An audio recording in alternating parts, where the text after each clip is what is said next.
श्री गणेश, श्री गणेश, श्री गणेश। कहीं आप चित्तौड़ का त्याग करने की तो नहीं सोच रही हैं ना? अब मेरा यहाँ क्या काम होता भाई साहब? अब जब मुझे आपकी भक्ति का परिचय मिला, मैं आपको समझ सकी हूँ। आप जाने की बात कह रही हैं। मेरी भूल का इतना बड़ा दंड मत दीजिए मुझे। आपके साथ रहना चाहती, किंतु मेरा स्थान तो मेरे गिरधर के साथ ही है। मैं इन्हीं के पास जाना चाहती हूँ। मुझे रोकिएगा मत। परंतु आप जाएंगे कहाँ?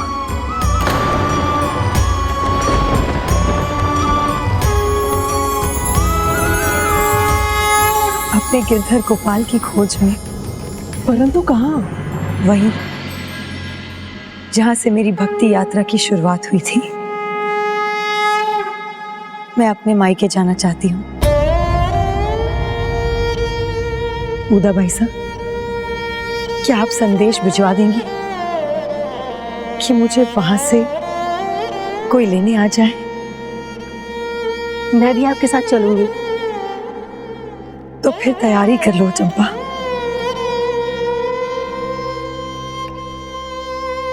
मीराबाई का संदेश मिला तो उनके भांजे मुकुंद दास अपनी पत्नी श्याम कुंवर के साथ मीराबाई को लेने निकल पड़े। किंतु चित्तौड़ के राजघराने की पुत्री होने के नाते श्याम कुंवर होली के अवसर पर होली का उत्सव मनाने चित्तौड़ में ही रुकना चाहती थीं। आप मीराबाई सा के मायके से आए हैं और अब होली उत्सव में भी शामिल हो रहे हैं। श्याम कंवर, इससे अधिक प्रसन्नता की बात और क्या हो सकती है? परंतु मीराबाई सा की इजाजत भी ले लीजिए। मीराबाई सा तो ससुराल और मायके दोनों ओर से मेरी बड़ी हैं, तो वो मेरी खुशी का मान जरूर रखेंगी। ठीक है, पर हम होली उत्सव समाप्त होते ही यहाँ से निकल जाएंगे। तो ठीक है, इस बार भी होली उत्सव में कान्हा मैं ही बनूंगी। श्याम, अगर आप कान्हा बनेंगे तो मैं क्या बनूंगा? माफ कीजिए स्वामी जी, यहाँ होली उत्सव में स्त्रियों के साथ पुरुषों को शामिल होने की इजाजत नहीं दी जाती। हमारे साथ तो सिर्फ स्त्रियां ही शामिल हो सकती हैं। तो फिर ठीक है, इस बार हम अपना उत्सव राजा विक्रमादित्य शाह के साथ मनाएंगे। लेकिन कान्हा है तो राधा भी होनी चाहिए ना।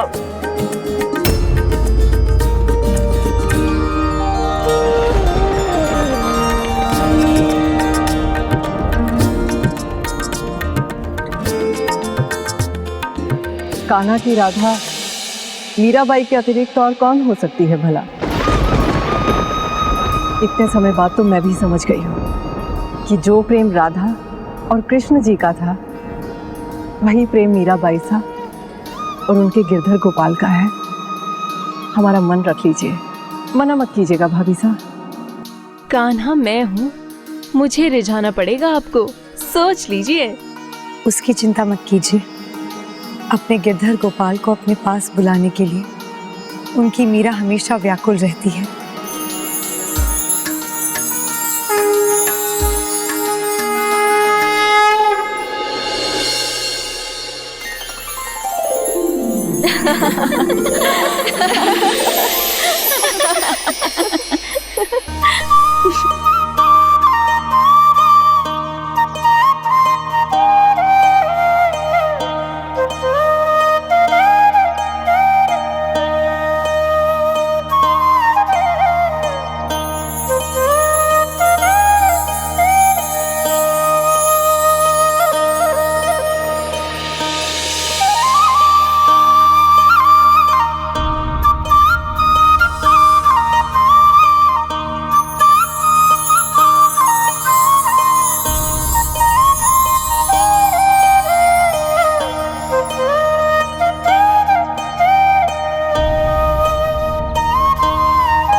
आओ कन्हैया होली खेलते हैं। नहीं, जब तक राधा नहीं आएगी तब तक मैं होली नहीं खेलूंगा।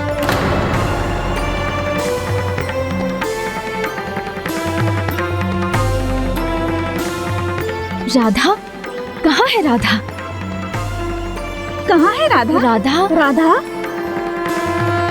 कहाँ है?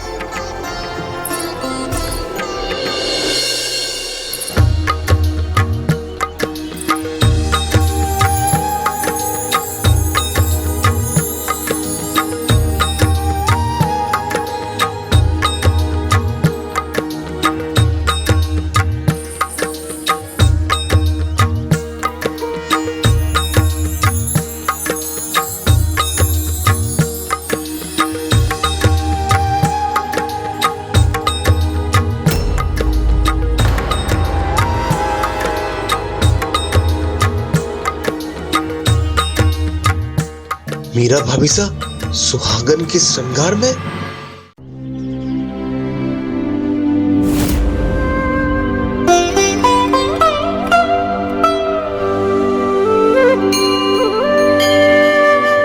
कितने समय के बाद भाभी सा को इस रूप में देखा है।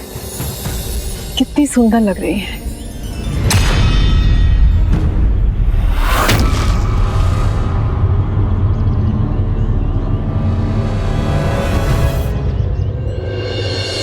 कह दो राधा से कि राधा को बहुत देर हो गई आने में। अब उसका कान्हा उसके साथ होली नहीं खेलेगा। राधा रानी जी, मनाइए अपने कृष्णा को, अपने गिरधर गोपाल को।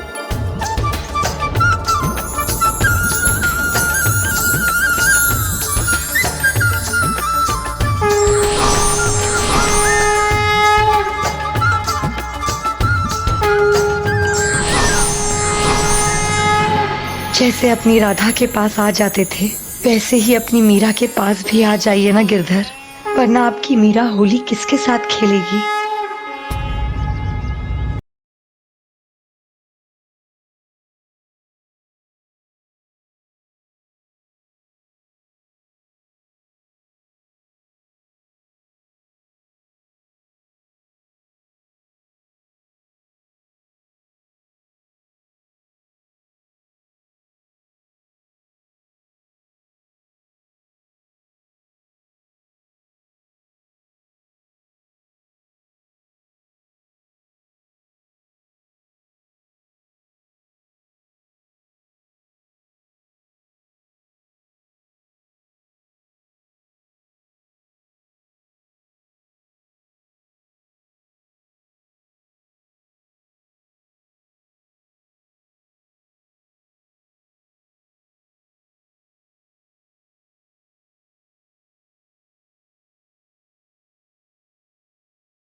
अद्भुत, अभी शाम ने गुलाल फेंका भी नहीं और भाभी साहब गुलाल से रंग गई।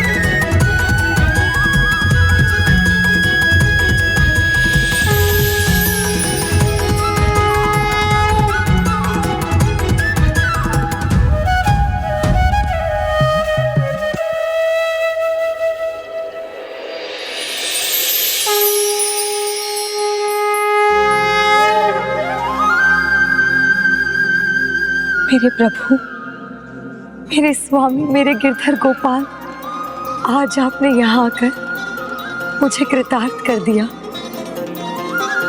आपका बहुत बहुत धन्यवाद। यदि आप ना आते तो मेरी होली तो अधूरी रह जाती।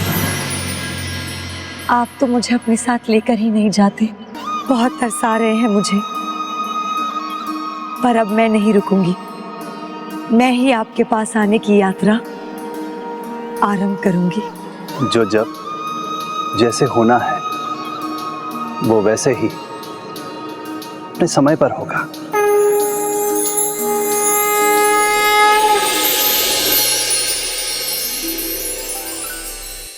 अरे राधा, ऐसे खड़ी मत रहो, चलो होली खेलते हैं।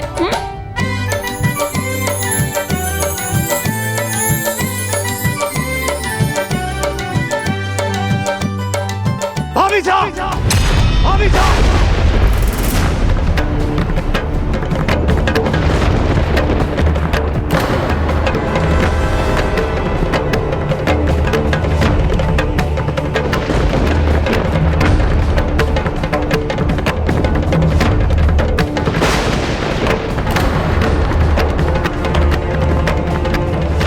पति के स्वर्गवास के बाद इस तरह का श्रृंगार कोई शोभा देता है?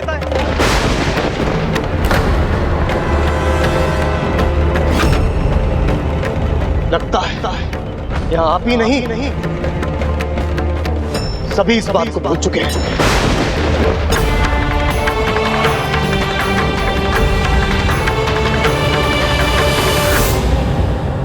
देवर साहब, सांसारिक रिश्तों से परे है मीरा। ये तो आत्मा और परमात्मा का अलौकिक नाता है। मीरा तो सदा से अपने गिरधर की ही है।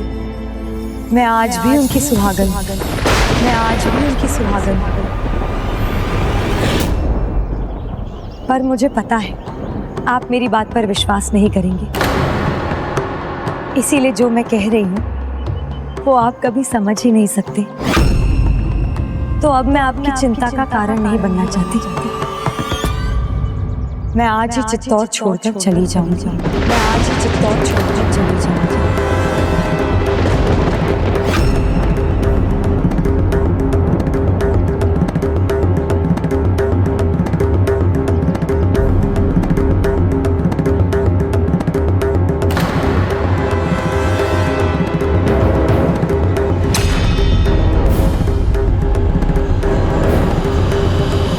होली के उत्सव और उस घटना के तुरंत बाद मीराबाई चित्तौड़ से जाने की तैयारी में जुट गईं। किंतु राजा विक्रमादित्य को जो अपमान का आभास हुआ था वो भुलाना राणा के लिए कठिन था और वो मीरा के प्राणांत करने का एक और प्रयास करने वाले थे। राणा जी साहब, शांत हो जाइए, संभालिए अपने आप को। कैसे कैसे शांत हो जाऊं? कैसे संभालूं अपने आप को? आज सबके सामने गुलाल की तरह हमारी मर्यादाओं को उड़ाया जा रहा था। ये हमारे परिवार का अपमान है, मेरा अपमान है। किंतु स्वामी, अब तो मीराबाई साहब चित्तौड़ छोड़ के जा रही हैं। वो चित्तौड़ छोड़ के जा सकती है, लेकिन चित्तौड़ से संबंध नहीं तोड़ सकती। वो जहां भी जाएंगी चित्तौड़ की बहू रानी कहलाएंगी। आज जो बात चित्तौड़ तक सीमित थी अब सब जगह फैलेगी, सब जगह चित्तौड़ का अपमान होगा।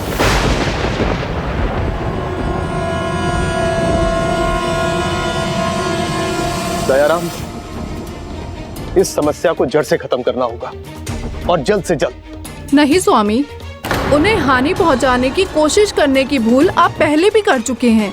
ना भूल मैं पहले कर रहा था ना अब कर रहा हूं। मैं जो भी कर रहा हूं परिवार का मान रखने के लिए कर रहा हूं, और परिवार का मान रखना मेरा सबसे बड़ा कर्तव्य है। राज वैद्य ने भले ही दगा दे दिया, लेकिन इस बार ऐसा विष लेकर आओ कि दगा की संभावना ही खत्म हो जाए।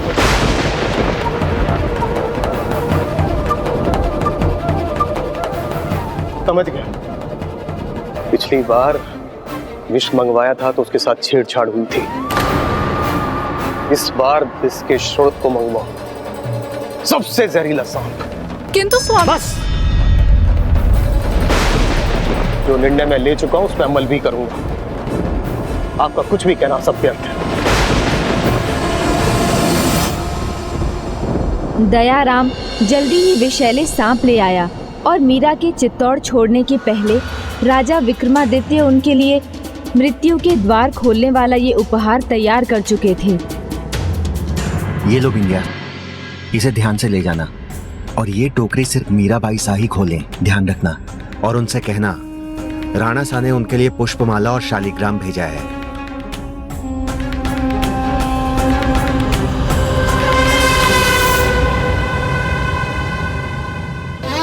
सारी तैयारियां हो चुकी है रानी साहब, आप जब कहेंगी हम निकल चलेंगे। रानी साहब, जाने से पहले राणा जी का ये उपहार तो स्वीकार कर लीजिए।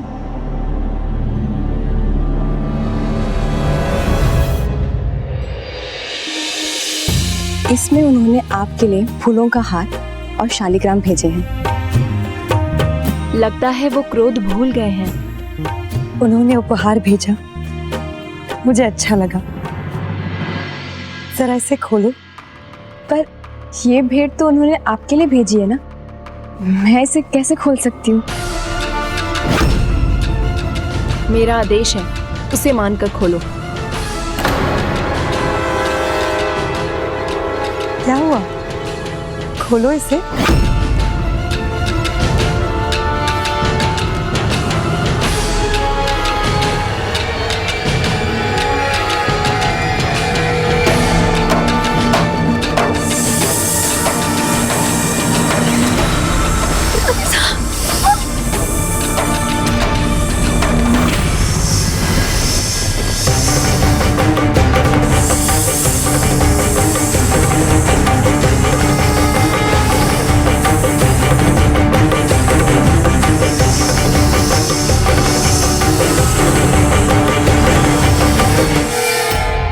प्रभु के प्रेम का कोई सच्चा अधिकारी हो सकता है तो वो है उनके प्रेम में रंगा हुआ उनका भक्त।